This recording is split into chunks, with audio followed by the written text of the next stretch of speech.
अस्सलामुअलैकुम viewers, welcome to आसान इलाज। आई होप आप सब खैरियत से होंगे और हमारी वीडियोस को लाइक और कमेंट ज़रूर कर रहे होंगे। अगर आपने हमारे चैनल को अभी तक सब्सक्राइब नहीं किया है तो इसे सब्सक्राइब करना मत भूलिएगा और बेल आइकन को ज़रूर प्रेस कीजिएगा ताकि हमारी सारी वीडियोस आप तक पहले पहुँचें।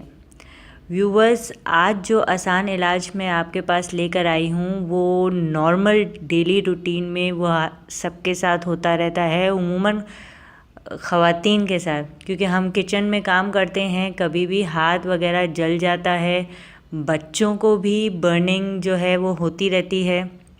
इसके लिए जो आसान इलाज आपके पास लेकर आई हूँ वो बहुत ही सिंपल है और उसके जो इंग्रेडिएंट्स हैं वो कोई ऐसे हार्ड इंग्रेडिएंट्स नहीं है जो घर में अवेलेबल ना हो। इसके लिए हमें ये करना होगा कि चूना, जो नॉर्मली हम वॉल्स पे चूना अप्लाई करते हैं, वो ले लें आप, एक पीस ले लें और उसे आप किसी भी बर्तन में साफ़ पानी लेके उसके अंदर उसे रख दें। थोड़ी देर के बाद आप देखेंगे चूने जो है वो पूरा मेल्ट होके उसकी एक लेयर नीचे बन गई है और उसके ऊपर उसने पानी छोड़ दिया है।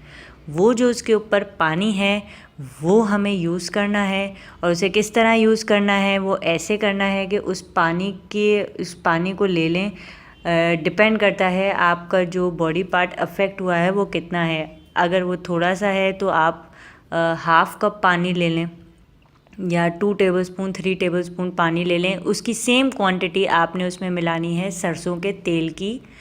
दोनों की क्वांटिटी सेम रखनी है, चूने का पानी और सरसों का तेल, इन दोनों को मिलाएं। इन दोनों को मिला के जो आपके पास मिक्सचर तैयार होगा उसे आप जो है उस अफेक्टेड पार्ट पे अप्लाई करें। इसे आप जैसे ही वो खुश्क हो जाए आप थोड़े से घंटों के बाद फिर उसे अप्लाई करें और फिर इसका रिज़ल्ट देखें। आई होप आप जो है उससे ज़रूर मुतमईन होंगे और अगर आप सेटिस्फाई हों तो हमारे चैनल को ज़रूर सब्सक्राइब करें ताकि हमारी बाकी की वीडियोस, बाकी के आसान इलाज भी आप तक लाजमी पहुँचें। अब मुझे इजाज़त दीजिए, मिलते हैं अगली वीडियोस तक, अगले आसान इलाज तक के लिए। अल्लाह हाफ़िज़।